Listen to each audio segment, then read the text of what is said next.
2.3 saya tentang coaching untuk supervisi. Utari menjadi objek saya dalam pelaksanaan pra-observasi, observasi hingga pasca observasi. Nah, rencananya itu akan pelaksanaan observasinya kapan ya? Rencana pelaksanaan observasi tanggal 19 Agustus 2024 hari Senin. Nah, hari ini kita lakukan pra-observasi dulu deh, jadi biar besok bisa siap dalam melakukan observasi. Untuk pra-observasi ini kita hanya akan melakukan beberapa sesi pertanyaan, tanya jawab gitu Bu. Nah, izin memulainya deh. Untuk tujuan pembelajaran yang akan dicapai pada besok Senin itu apa tuh? Untuk tujuan pembelajarannya itu anak-anak dapat mengidentifikasi serta menganalisis hubungan antara bagian tumbuhan serta fungsi genetik. Ini kelas 4. kelas 4. Berarti mata pelajarannya IPAS. Nah, untuk model pembelajaran yang akan digunakan, Untuk model pembelajaran yang akan digunakan besok itu PJBL. Jadi nanti anak projectnya itu membuat mind mapping. strategi pembelajarannya bagaimana? Strategi pembelajarannya Ya, yang akan Ibu Utari laksanakan. Jadi dengan model PJBL, Utari itu strateginya awalnya bagaimana, apa yang akan dilakukan ke anak-anak, terus apa medianya, bisa dijelaskan gitu.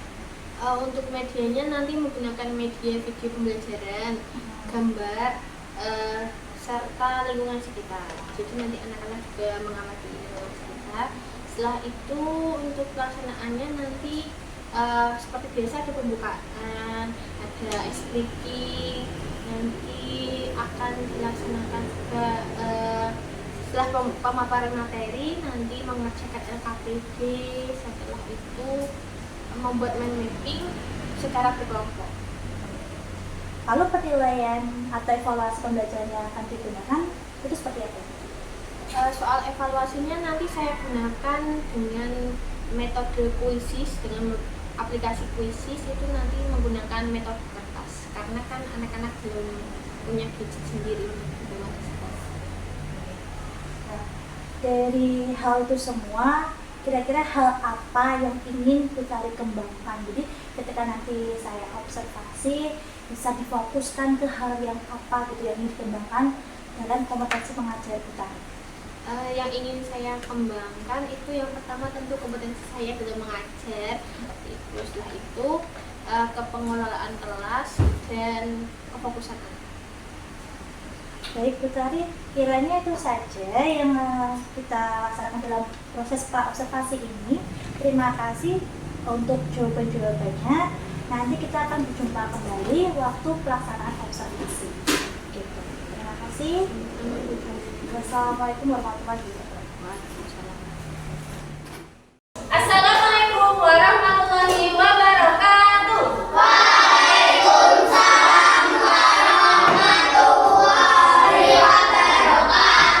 Oke, selamat pagi. Apa kabarnya?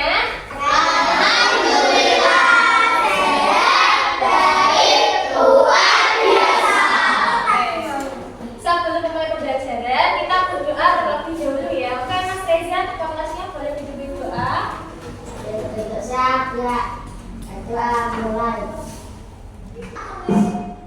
Selesai. Kita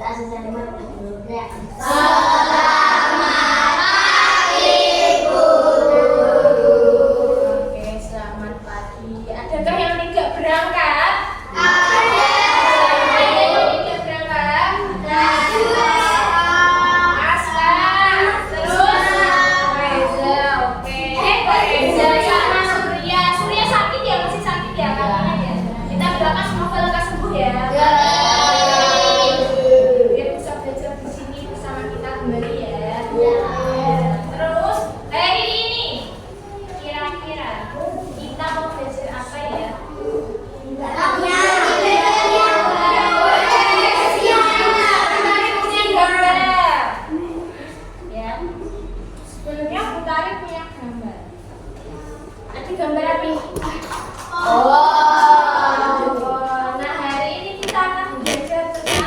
bagian tumbuhan pohon itu ada bagian-bagiannya. Kira-kira kalau akarnya hilang, misal kalau akarnya hilang, apa yang akan terjadi? Nah, sebelum kita ulas lebih dalam ya, kita breaking dulu ya. Nah, boleh semuanya berdiri dulu di tempat duduknya masing-masing, kita berdiri. Ikuti gerakannya.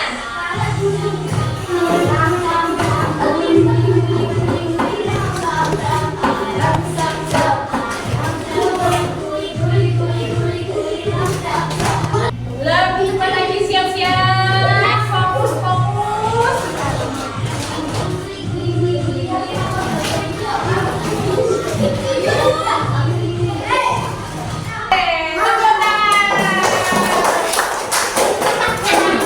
Siapa yang bisa tadi? Dari awal sampai akhir gak salah-salah sedikit pun.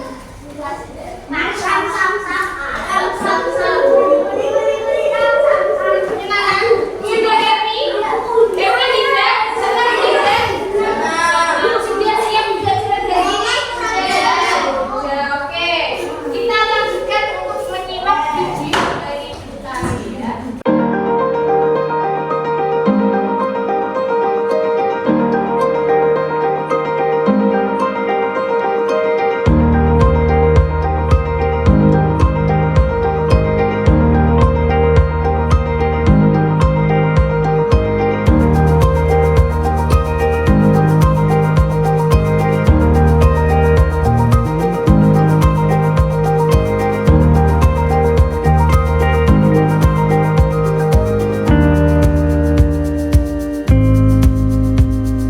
Dari video tadi yang kita simak bersama-sama, kita ketahui bahwa bagian-bagian tumbuhan itu ada berapa?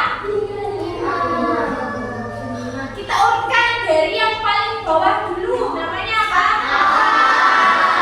Tahu apa? Ada batang? Nah, daunnya ada apa lagi? Bunga nanti akan berubah menjadi apa? Oke. Fungsi akar itu yang paling bawah di bawah apa? Di bawah tanah. Dia fungsinya untuk apa? Menyerap air. Bagus ya. Jadi tumbuhan itu makanan dari apa? Dari akar, dari bawah tanah, menyerap apa? Air dan mineral.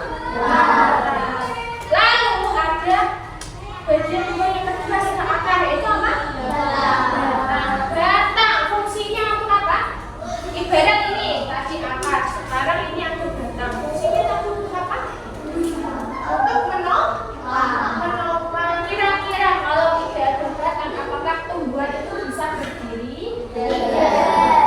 Bisa berbatang ya berarti ya. Setelah itu ada daun. Daun itu berwarna apa? Hijau. Nah, hijau itu ada namanya klorofil. Klorofil itu adalah zat hijau daun. Zat hijau daun. Kalau daun tidak ada klorofilnya bagaimana? Kuning, Pak. Warnanya akan menjadi menguning. Setelah menguning lalu menjadi apa? Coklat. Setelah coklat nanti akan gugur, daunnya akan berjatuhan dari pohon tersebut. Nah, setelah daun lalu ada apa lagi? Bunga. Bunga itu tadi disebutkan sebagai alat reproduksi pada tumbuhan. Di dalam bunga itu nanti ada namanya putik dan benang sari. Itu sebagai alat kelamin jantan dan betina. Nah, dalam bunga itu nanti ada proses penyerbukan. Itu nanti proses perkembangbiakan pada tumbuhan. Nah, nanti bunganya setelah melaksanakan proses penyerbukan itu nanti akan menjadi apa, Cak? Buah. Nah, di dalam buah ada apa? Biji. Ada apa lagi? Ada daging buah. Nanti bijinya kalau jatuh di tanah akan terjadi apa? Bertumbuh. Jadi seperti itu siklusnya.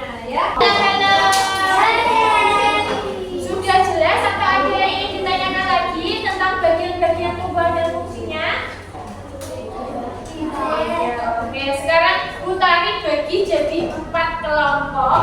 Nanti Butari ada LKPD, lalu LKPD-nya dikerjakan secara berkelompok. LKPD itu apa? LKPD itu lembar kerja peserta didik. Jadi yang mengerjakan siapa? Peserta didik alias siswa. Ya, dibagi ini jadi kelompok 1, kelompok 2, kelompok 3, kelompok 4. Ya, dikerjakan bersama-sama.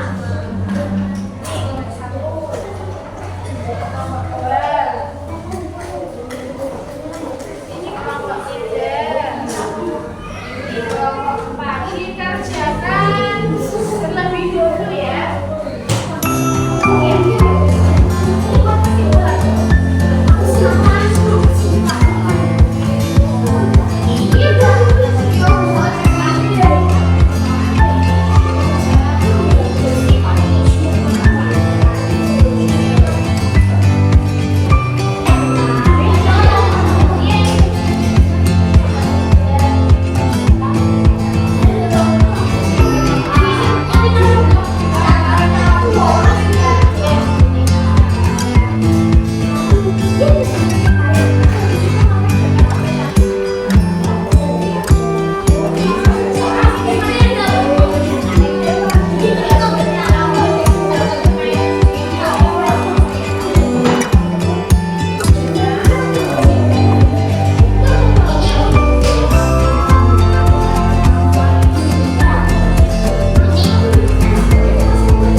bagian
dikasih judul bagian tumbuhan. Ya, potong boleh, terserah mau dipotong jadi dua dulu biar ini sama ini untuk potong sudah boleh. Ya, terus nanti ditambah lagi. Potong ini.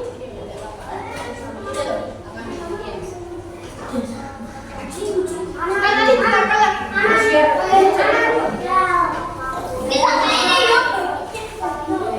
ya, dikasih judul bagian tumbuhan.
Pertanyaan selanjutnya apa Daun. Aku. Jawabannya nih. Absen 11, absen 14, 17. Nah, ini kelas sama kawan. Yang salah ini absen 1, absen 10. Nah, yuk kita lanjut ke pertanyaan selanjutnya.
Daun itu berwarna hijau karena apa, Mas Yoga?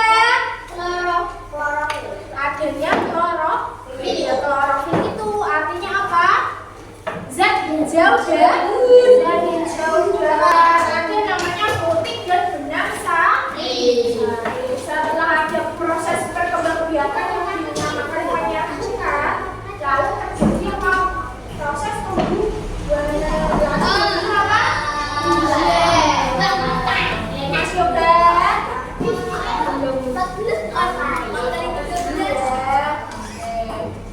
Sudah ada yang ditanyakan? Ada yang masih belum? Oke, kita akhiri pembelajaran hari ini. Terima kasih Ibu. Oke, sebelum biasanya kita berdoa dulu ya, Mas Reza silakan bikin doa untuk berdoa. Iya, bentar dulu, kita berdoa dulu ya. Mas Reza ini bikin doa. Serius Bu. Doa mulai. Selesai. Mana kerja? Selamat siang guru. Oke, selamat siang Bu. Assalamualaikum warahmatullahi wabarakatuh, Bu Tari. Waalaikumsalam warahmatullahi wabarakatuh. Gina. Mohon maaf Pak Randi. Ini perkenalkan Bu Tari, rekan guru sejawat saya yang saya lakukan observasi di mana untuk pemenuhan tugas aksi nyata saya di modul 2.3 coaching untuk supervisi. Beliau mengajar di kelas 4. Nah, kemarin sudah saya lakukan observasi dan saat ini akan saya lakukan pasca observasi dengan didampingi Bapak sebagai PP. Ya, silakan dilanjut. Sini Pak Ya. untuk coaching Ya. supervisi ini.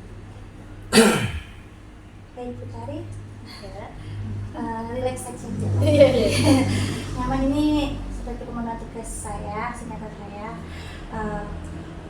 Di bisa relax aja, tidak usah terlalu tegang nih. Nanti ada beberapa pertanyaan seperti biasa yang akan saya tanyakan ke Ibu yang berkaitan dengan waktu pra-observasi dan observasi. Dan ini adalah percakapan kita pasca observasi, di mana tugas saya adalah coaching untuk supervisi. Jadi kan waktu kemarin saya sudah melakukan supervisinya dengan Ibu.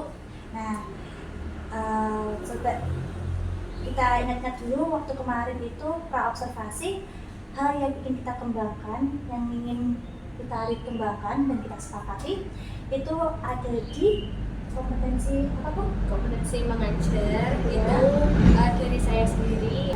Lalu untuk kefokusan anak peserta didik, setelah itu untuk model pembelajarannya juga apakah sudah sesuai seperti itu. Itu kan kesepakatan yang observasi yang sudah kita bicarakan kan. Dan kemarin kita sudah melakukan observasi di mana Putari mengajar di kelas 4, mata pelajarannya IPAS. Nah, coba bisa diceritakan proses pembelajaran yang telah dilakukan. Jadi proses pembelajaran kemarin yang sudah dilakukan itu menggunakan model PJPL, itu berbasis proyek nih. Nah itu jadi anak-anak pada materi tumbuhan dan bagian-bagiannya serta fungsinya. Nah jadi anak-anak belajar bagian tumbuhan dan fungsinya itu melalui video. Kemudian anak-anak mengerjakan LKPD, setelah itu dikerjakan dan pengumpulan informasi. Setelah itu diminta untuk membuat mind mapping sesuai dengan kreativitas anak masing-masing. Setelah itu setelah membuat mind mapping, kemudian hasilnya dipresentasikan, kemudian ada tanggapan dari kelompok-kelompok lain yang tidak maju semuanya ya Bu kemarin ya, karena keterbatasan waktu. Jadi kemarin hanya 2 kelompok yang maju, akhirnya kelompok yang lain hanya ikut menanggapi. Setelah itu baru penilaian dari guru. Ya, sesuai sama yang saya catat ya Bu, proses pembelajarannya ya betul yang dikatakan oleh Putari tadi. Nah ini kan coaching untuk supervisi. Tujuan yang ingin dicapai dari percakapan ini kira-kira apa Bu? Setelah saya lakukan kegiatan coaching supervisi ini, yang Ibu harapkan atau Ibu ingin dapatkan dari akhir pembicaraan itu apa? Yang ingin saya dapatkan tentu ada peningkatan dari segi saya sendiri untuk kemampuan mengajar agar menjadi lebih baik lagi, karena kemarin ada beberapa kendala ya Bu dari anak-anak, ada pengelolaan kelas yang kurang bagus karena ada anak-anak yang kurang fokus bahwa masih bermain belajar sendiri apalagi saat belajar kelompok itu pada saat pengelompokan. Oh iya, jadi ingin dapat gambaran dan dapat kayak ide pengembangan dari diri Putari gitu ya. Oke, tadi sudah diceritakan ada kendala sih seperti hambatannya tadi ya. Nah tadi kan ada anak yang tidak fokus nih sama saya, seperti yang saya observasi kemarin sesuai dengan catatan saya, ada anak yang tidak fokus main sendiri ya. Nah itu kira-kira alasannya apa ya Bu? Kok itu bisa terjadi? Nah kemarin karena diminta sebelum hari sebelumnya itu sebelum pembelajaran kan dibuat mind mapping, diberitahu untuk membawa alat-alat dari rumah kan seperti gunting dan kertas origami juga boleh. Terus habis itu juga membawa alat pewarna seperti spidol, krayon ataupun pensil warna. Nah itu jadi mainan. Jadi saya kegiatan mind mapping membuat ada anak-anak yang hobi menggunting-gunting tapi bukan proyeknya sendiri seperti itu. Ada yang lebih senang menggambar-gambar seperti itu. Oh begitu. Nah untuk tadi kan sudah diceritakan kendala, lalu hambatannya. Nah kalau misalnya Bu tadi saya minta untuk memberikan rate pada pembelajaran yang sudah Bu Tari lakukan kemarin, itu kira-kira kalau di rate berapa? Di rating gitu loh? Kalau di rating karena ada beberapa kendala dan kekurangan kemarin, saya rating 7. Oh iya. Oh, nah untuk itu kan ini ratingnya kan 7. Nah terus kendalanya tadi ada anak tidak fokus dan karena bawa alat tas buat mainan sendiri. Dan waktu ibu melihat hal itu terjadi, nah, kan saya juga melihat, tapi saya ingin mendengarkan cerita dari ibu. Waktu itu terjadi, apa yang ibu lakukan? Tentu yang pertama saya lakukan yaitu menegurnya. Kakak, tolong mainannya jangan peralatannya jangan dibuat mainan. Ayo fokus mengerjakan tugas yang diberikan tadi, seperti itu. Jadi langsung ada nasihat untuk melakukan hal yang benar. Jangan dibuat mainan sendiri seperti itu. Karena sedang proses pembelajaran. Ya sama-sama catatan saya ini kayak dengan kemarin tuh kayak mendampingi kayak apa ya, bicara sedikit-sedikit itu kan kayak Karena di kelas saya panggil mereka kakak atau dengan namanya gitu. Buat mainan ya, belajar. Dan ketika ibu tadi menegur itu, apakah hal itu efektif pada si anak? Nah, Jadi apakah langsung terdiam, fokus, atau kembali lagi? Ya bisa diceritakan. jadi pada saat itu ketika saya menegur anaknya, ya langsung fokus kembali, tapi ya 5 menit 10 menit setelah itu kembali lagi seperti itu, kembali tidak fokus atau mainan yang lainnya lagi karena ada yang dimainkan ibaratnya kan. Waktu hal itu terjadi, bagaimana perasaan ibu itu? Bingung ya, ini harus seperti apa. Karena sudah ditegur Berapa kali? iya berapa kali kok tapi masih seperti ini lagi, habis itu ditegur lagi, fokus lagi, habis itu main lagi. Nah jadi saya bingung gitu, harus bagaimana. Ada terpikir gak itu adakah yang salah dari si anak atau dari Putari, atau apa sih? Kan bingungnya itu bagaimana? Iya, Bisa diceritakan?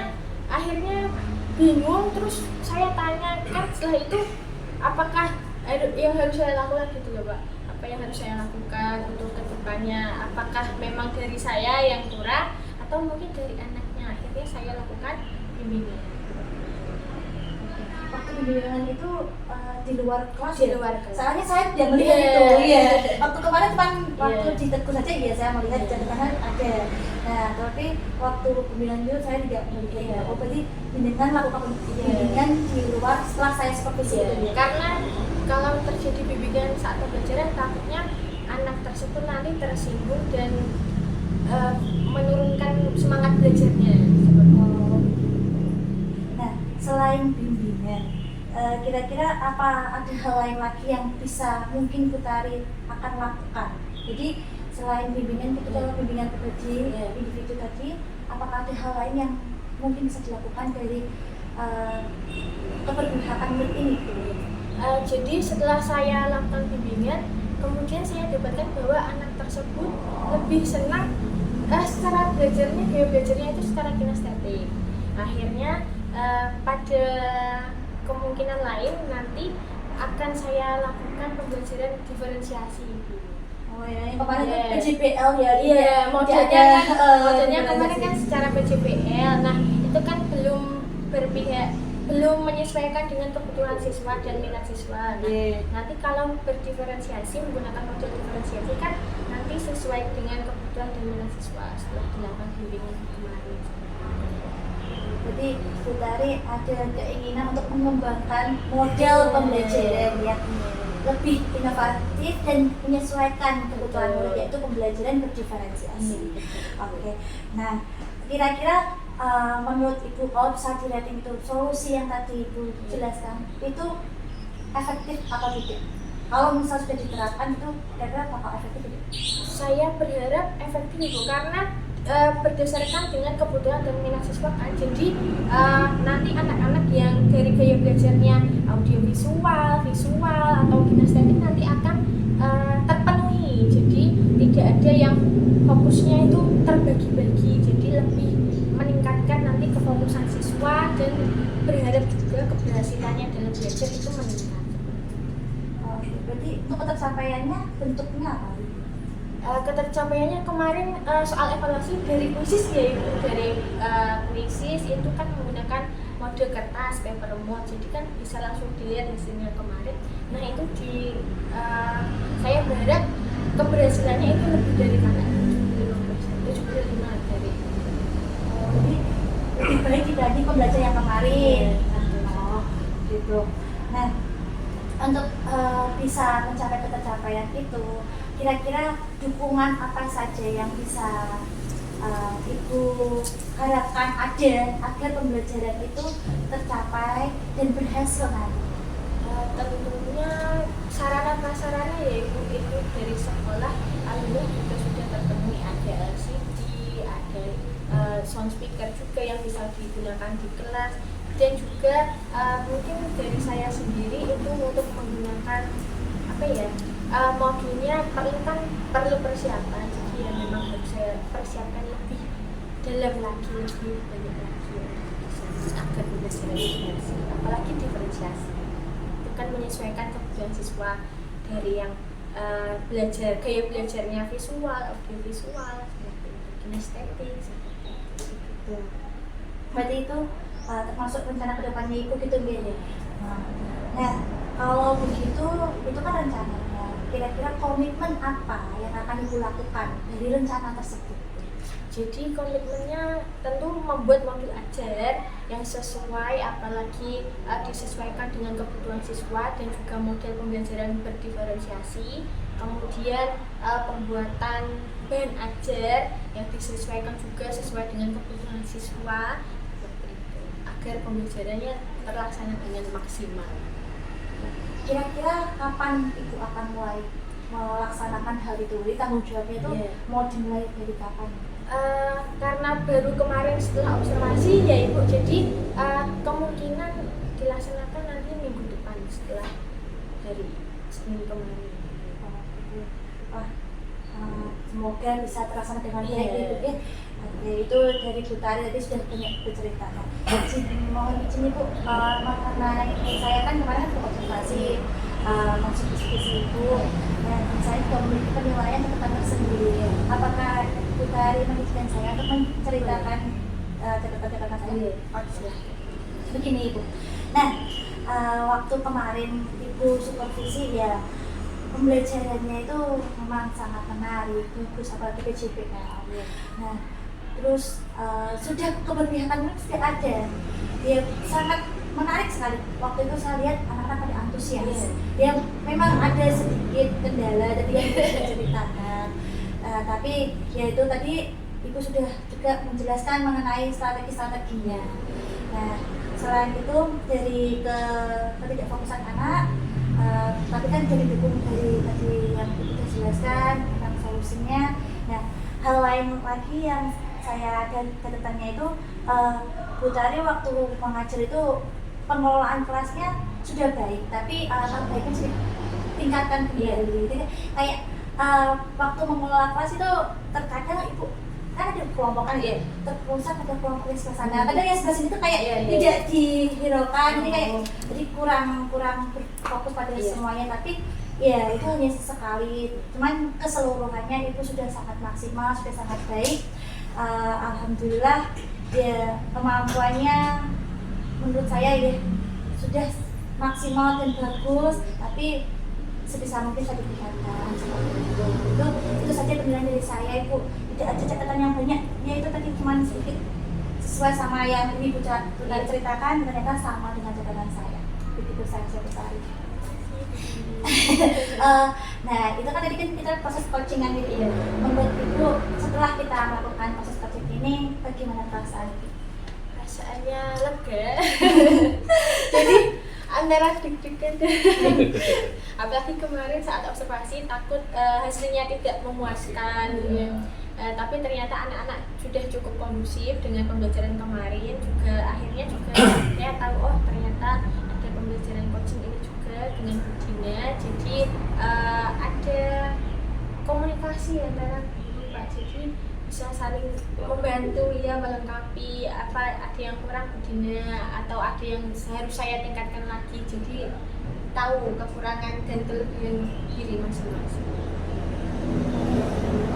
Ya Mas, maksudnya semoga proses supervisi yang kemarin ya saya coba lakukan ke ibu bermanfaat, dan khusus coaching ini juga bermanfaat ke ibu, kedepannya bisa jadi lebih baik. Ya apa ya, tetap semangat lah kita ya. Guru muda ini. Harus semangat. Begitu saja dari saya. Terima kasih atas waktunya. Terima kasih Pak Wandi sudah mendampingi selama aksi nyata modul 2.3 coaching untuk supervisi yang telah saya lakukan ini. Bisa memberikan tanggapan? Iya, memang coaching untuk supervisi akademik ini dilakukan oleh penasihat. Jadi untuk meminimalisir atau mengurangi paradigma lama, biasanya di supervisi itu kan menakutkan, takut salah, terus kalaupun salah nanti kayak tidak punya solusi. Dan sebenarnya kalau dari diskusi ini kan bisa nyaman, bisa saling merefleksi. Tadi ibu juga ngerti kekurangannya di mana, terus berupaya nyaman.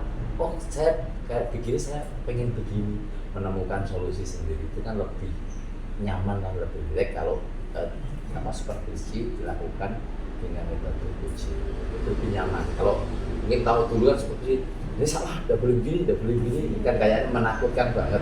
Dan kalau ini kan kita, oh saya ada sesuatu yang perlu saya kembangkan, saya sadar dan saya akan berupaya untuk mengembangkan. Jadi terima kasih Bu Dina sudah meng-coaching temennya. Jadi kalau perlu nanti saling-saling coaching lah, gantian, jadi saling-saling belajar untuk coaching, jadi biar nanti tetap kualitas pendidikan. Itu aja Bu Dina. Baik Pak, terima kasih atas waktunya. Oke, terima kasih Bu Tari. Nanti bisa lanjut aktivitas.